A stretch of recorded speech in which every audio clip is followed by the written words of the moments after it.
సుమన్ టీవీలో మీ business promotions కోసం ఈ కింది నెంబర్ను సంప్రదించగలరు.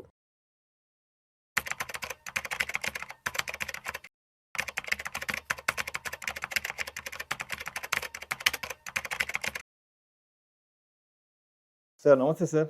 నమస్తే అండి. సో లలిత్ గారు, రీసెంట్గా ఓవర్ ట్రేడింగ్ అనే కాన్సెప్ట్ గురించి చదివాను. ఏంటి అసలు ఈ ఓవర్ ట్రేడింగ్? ఒక బిగినర్ లెవెల్లో ఎందుకు ఎక్కువగా ఓవర్ ట్రేడింగ్ చేస్తుంటారు? సో ఓవర్ ట్రేడింగ్ అనేది డిఫరెంట్ రీజన్స్ వల్ల చేస్తూ ఉంటారు.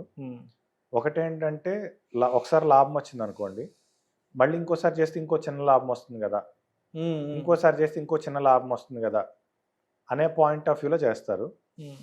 ఇంకోటి ఏంటంటే లాస్ వచ్చింది అనుకోండి, ఆ లాస్ని రికవర్ చేయడానికి ట్రేడింగ్ చేస్తూ ఉంటారు.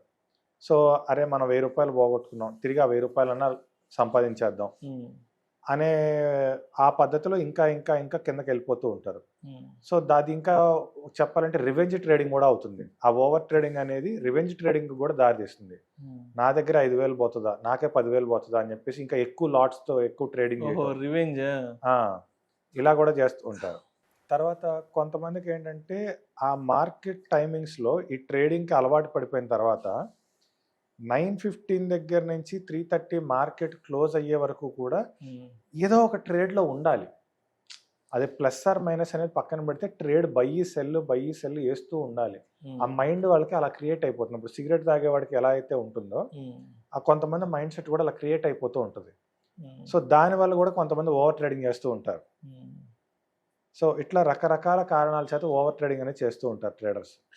సరే, ఇప్పుడు ప్రాఫిట్స్లో ఉన్నప్పుడు కూడా ఓవర్ ట్రేడింగ్ చేయడం ప్రాబ్లం అవుతుందా? అంటే ఇక్కడ ఓవర్ ట్రేడింగ్ అనేది ఎలా చేస్తున్నారు అనేది పాయింట్ అండి ఫస్ట్.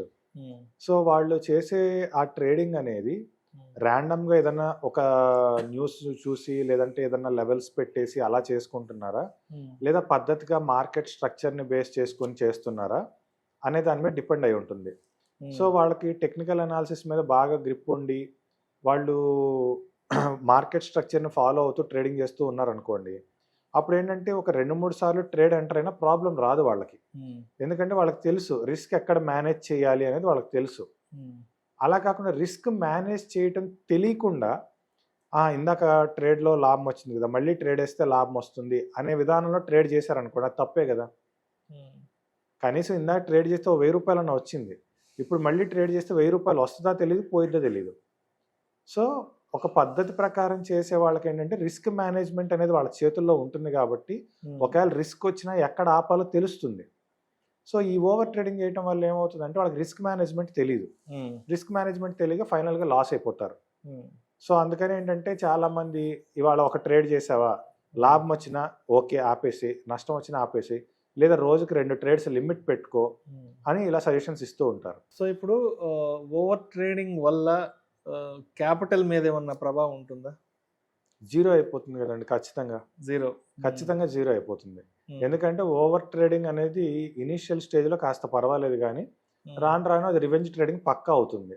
సో రివెంజ్ ట్రేడింగ్కి వెళ్ళినప్పుడు ఏమవుతుందంటే వీళ్ళు ఫస్ట్ వేసిన ట్రేడ్ 2 లాట్లతో వేస్తే రివెంజ్ ట్రేడింగ్ 4 లాట్లు 6 లాట్లతో వెళ్ళారనుకోండి, ఆబ్వియస్గా అక్కడ లాస్ వచ్చింది అంటే క్యాపిటల్ జీరో అయిపోతుంది. ఓకే, ఇప్పుడు ఒక ట్రేడర్ అనేవాళ్ళు రోజుకి ఎన్ని ట్రేడ్స్ తీసుకోవాలి అంటే దీనికి ఏమైనా ఐడియల్ నెంబర్ ఏమైనా ఉందా, ఇన్ని ట్రేడ్స్ తీసుకోవాలని దానికి ఏమన్నా? అలా ఏం లేదండి. వాళ్ళకి అనాలిసిస్ ఉంటే సిచ్యువేషన్కి తగ్గట్టుగా వాళ్ళు ట్రేడింగ్ అనేది ఎన్నిసార్లు అయినా తీసుకోవచ్చు. మ్యాక్సిమం మార్కెట్ కూడా ఎంత పెద్ద అనలిస్ట్కైనా మ్యాక్సిమం 2-3 అవకాశాల కన్నా ఇవ్వదు. అనలిస్ట్కే మ్యాక్సిమం 2-3 అవకాశాల కన్నా ఇవ్వదు పర్ డేలో మార్కెట్. సో మరి 10 ట్రేడ్లు 20 ట్రేడ్లు 100 ట్రేడ్లు వేసేవాళ్ళని కూడా నేను చూశాను. ఒక డేలో 100 ట్రేడ్స్ వేసేవాళ్ళని నేను చూశాను. సో ఇంకా అన్ని ట్రేడ్స్ వేస్తున్నారు అంటే మరి ఆబ్వియస్గా క్యాపిటల్స్ అన్ని జీరో అయిపోతాయి. ఇప్పుడు ట్రేడ్ ప్లాన్ లేకుండా ట్రేడింగ్ చేయడం ఎంతవరకు కరెక్ట్ అంటారు? అంటే డైరెక్ట్గా ఈత రాని వాడు సముద్రం నడి మధ్యలో దిగి ఈత నేర్చుకుంటే ఎలా ఉంటుందో అలా ఉంటుంది. కరెక్ట్ మాట చెప్పారు. ఇంకా ఛాన్సే లేదు. ట్రేడ్ ప్లాన్ లేకుండా ట్రేడింగ్ చేద్దామని ట్రేడ్లోకి దిగితే ఈత రాని వాడు సముద్రంలో ఈత నేర్చుకోవాలని అది కూడా నడి సముద్రంలో దిగితే ఎలా ఉంటుందో అలానే ఉంటుంది.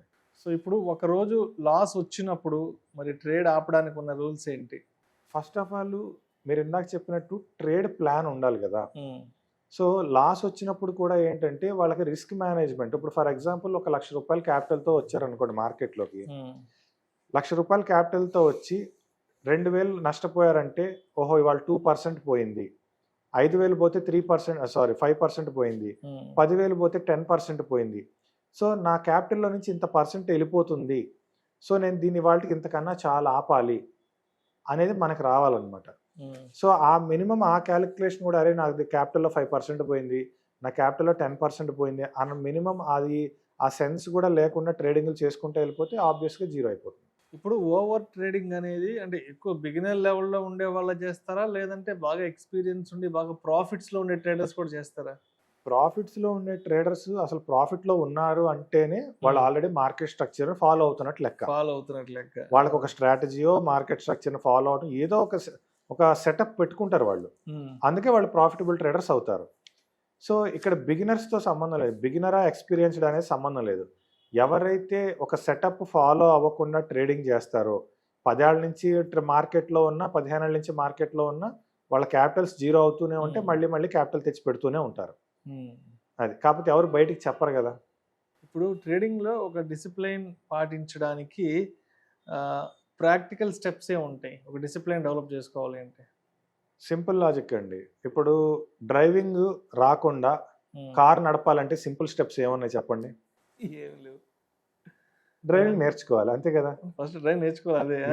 డ్రైవింగ్ నేర్చుకున్నాక అప్పుడు మనం డిసిప్లైన్, రోడ్డుకి లెఫ్ట్ సైడే వెళ్ళాలి, క్రాస్ చేయాలంటే రైట్ సైడ్ నుంచి క్రాస్ చేయాలి, అక్కడ రూల్స్ అండ్ రెగ్యులేషన్స్ మాట్లాడుకుని అక్కడ మనం డిసిప్లిన్ గురించి మాట్లాడతాం. అసలు డ్రైవింగ్ రాకుండా డిసిప్లిన్ ఎక్కడి నుంచి వస్తుంది?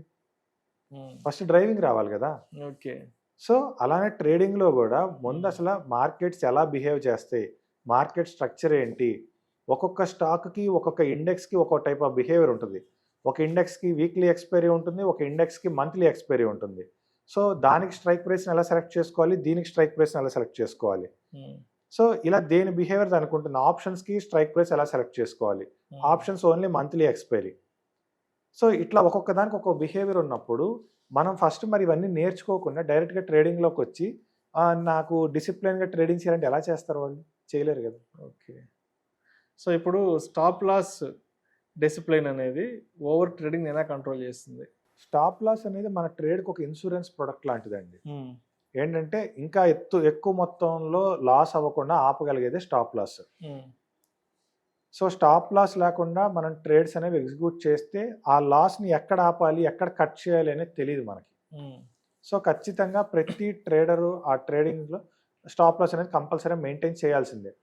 చాలా మంది ట్రేడర్స్ ఏంటంటే లాస్ అవుతున్నప్పుడు రికవర్ అవుతుందన్న హోప్తో ఆ లాస్ని ఇంకా భరించి ఎక్స్ట్రీమ్కి వెళ్ళినప్పుడు కట్ చేస్తారు. కానీ వాళ్ళు మళ్ళీ తిరిగి లాభంలోకి ఉన్నప్పుడు లాస్ 10,000 లాస్ వస్తే ప్రాఫిట్ ₹1,000 రాగానే తీసేస్తారు.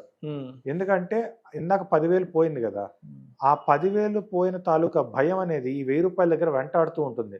అమ్మో ఈ ₹1,000 కూడా పోతాయేమో, వచ్చిన ₹1,000 పోతాయేమో అనే ఆ భయంతో ఇక్కడ ప్రాఫిట్లోనేమో వెంటనే ఎగ్జిట్ అవుతూ ఉంటారు, లాసుల్లోనేమో హోప్ వల్ల ఇంకా తిరిగి వస్తుందిలే మార్కెట్స్ అని ఎక్స్పెక్ట్ చేస్తూ ఉంటారు.